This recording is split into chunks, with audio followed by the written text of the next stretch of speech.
How is everyone doing today? And in this video, we are going to be talking about the 5 stars that are going to be in version 2.3 and which ones you should summon or which ones should have higher priority. Because yes, there is a lot of hard hitters in this patch, especially with the reruns specifically. And not only that, some of the newer characters and what they bring to the table as well, buffing out old characters, bringing in more routes for DPS. There's a lot of really exciting things happening in version 2.3. So before we get into all that, make sure you leave a like, comment, sub, all that different type of stuff, and let me know who you are most excited for when it comes to either version 2.3, 2.4, maybe even the drip marketed characters they did at the end of the stream with the low foods extra characters.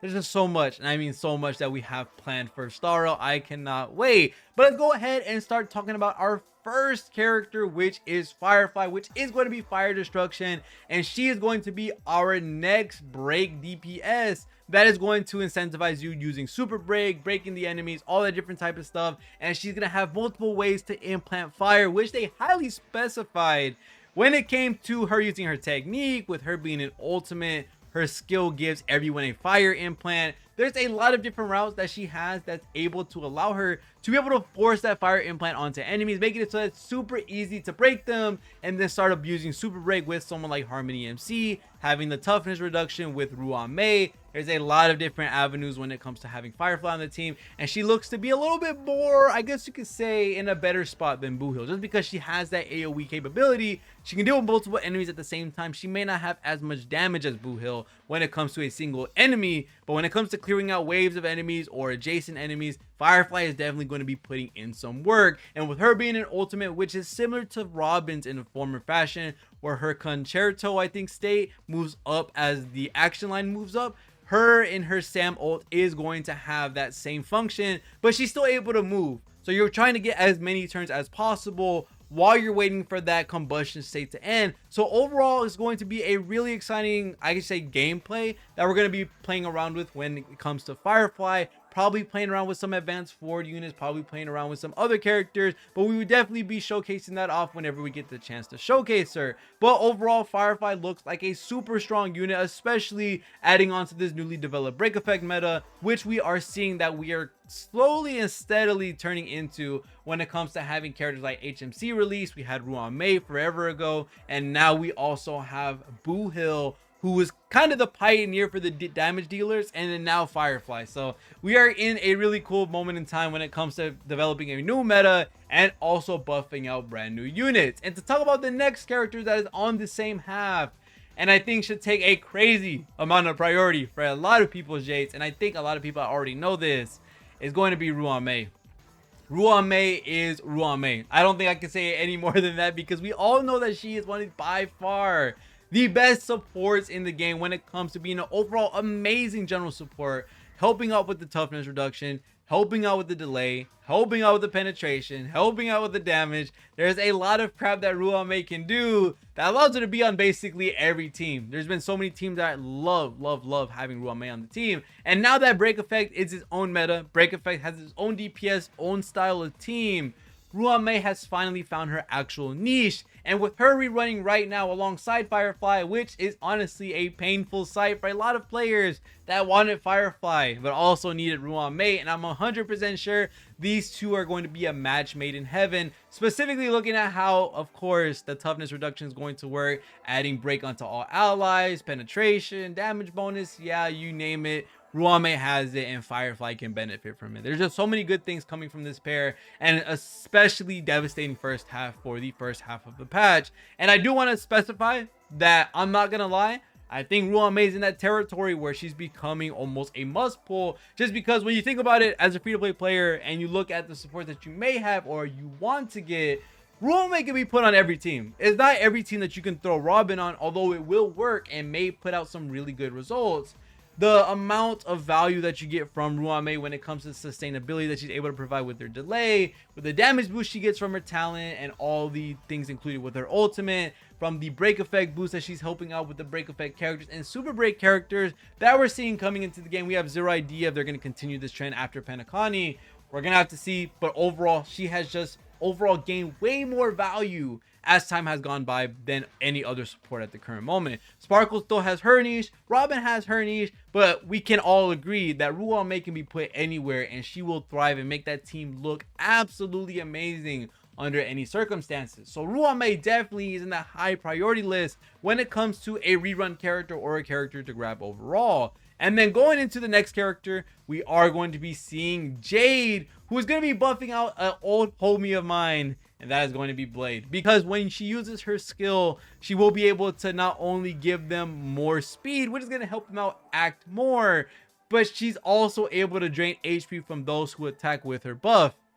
So that gives Blade a fat ton more stacks, especially counting into the fact that if he has speed on him, he can act more. Then Jade gets the stacks for her follow-up attack, which help her out and how she works. Because whenever she does an action, or whoever she buffs has done an action, then you end up seeing that she gets stacks going up to 8. Then it goes to a follow-up attack, which hits the whole wave, which is overall super exciting. I'm definitely going to see that there's going to be a crap ton of different synergies when it comes to her buff and allowing her to do as many follow-up attacks as possible. She has an all-hitting follow-up attack, all-hitting ultimate, and can enhance her follow-up attack that same way. And she is the first character from a base level, no enhanced basic attack or anything, with her basic attack can hit adjacent enemies, which is overall exciting. I like that they're changing the way basic attacks are, or at least giving some characters a unique form or fashion way of having a cooler basic attack, because usually it's just there for skill point purposes and that's it really, or the DPS never really get to use them. So it's cool to see that Jade has that opportunity or has that option. So I really like that that's the case. So we're buffing out Blade, which is really good. We might see some really crazy synergies with Jade, but she definitely looks like a really fun character. And lastly, talking about the last character on the list when it comes to the reruns is going to be Argenti. Now Argenti isn't the highest in priority. He has been relegated in the most part to a pure fiction clear, and he's a god mode character for that, and we can all agree that he's just crazy in pure fiction solely. Now when it comes to MOC, there are certain stages that do help him out with having a lot of different enemies. Some bosses spawn in a fat ton of enemies, so Argenti does definitely do work when it comes to a character that's able to do DPS, but he's also able to do some really cool DPS when it comes to a single target character as well, if you have your ultimate ready already, and it probably deletes their whole entire life bar, which we're going to be seeing very soon when it comes to the probably upcoming MOCs that might be catered towards him for his rerun. So we'll have to see about that. But realistically, Argenti is lower on the list when it comes to priorities, just because we do have to think about a lot of the different things coming into the game in Honkai Star Rail, which is we now have 3 different endgame modes. We have pure fiction, which he excels at, MOC, which he is alright at, and now we have Apocalyptic Shadow. Now these characters are going to be put into a new value list on which events can you clear and how many can you clear. Can you do pure fiction at least? Can you do Apocalyptic Shadow? Can you do MOC? Now we're going to be looking at all of these different variations of content and seeing where these characters excel at, because if you have a character that only does good in one area while another character does good in 2, or maybe does good in 3, you're probably going to want to pick up the one that can do more than 2 events or more than 3 events than the character who's solely good in 1. So we're going to have to see the value of a bunch of these characters after Apocalyptic Shadow comes out, which I'll be making a video talking about which characters are probably going to be the craziest in that mode. But going on overall to the list of characters that we're going to be seeing, Firefly and Ruan Mei are going to have Shui, Misha, and Gallagher. Gallagher and Shui are actually going to be a really crazy pairing to be putting on this banner, because if you get Ruan Mei, these characters are going to be beautiful together. Shui is one of by far the strongest and craziest characters at E6, and Gallagher overall helps to break meta a crap ton because he does give more break damage on his ultimate. So overall a good pairing of 4 stars on the first half, and on the second half a little bit more lackluster. Serval, Natasha, and Asta, with Jade being on that banner and Argenti, like I said, being lower in priority. So when it comes to the characters that are going to be summonable, who has the most value? Well, in my opinion, I do think overall, I think there's no doubt about it. If you don't have Ruan Mei, I severely suggest getting Ruan Mei. Now, if you don't want him simply because you don't want him, that's okay. But I do think Ruan Mei is by far still one of the best supports in this game for sure, and provides so much value in a general aspect to every team.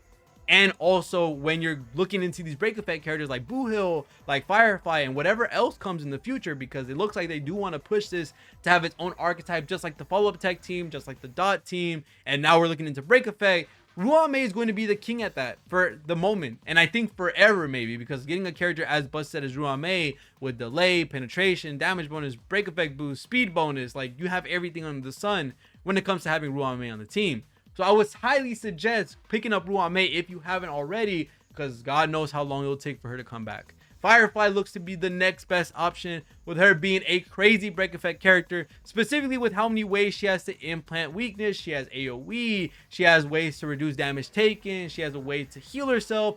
Really good stuff coming from Firefly. I'm really excited to try her out when she ends up coming out. And then the next few, Jade, I would say 100%. She looks like a really cool support and DPS at the same time, being able to buff out older units, which we've been asking for a long time when it comes to the Blade mains, which I'm 100% sure y'all are so excited when it came to her being able to take away HP, because that made Blade mains rejoice everywhere.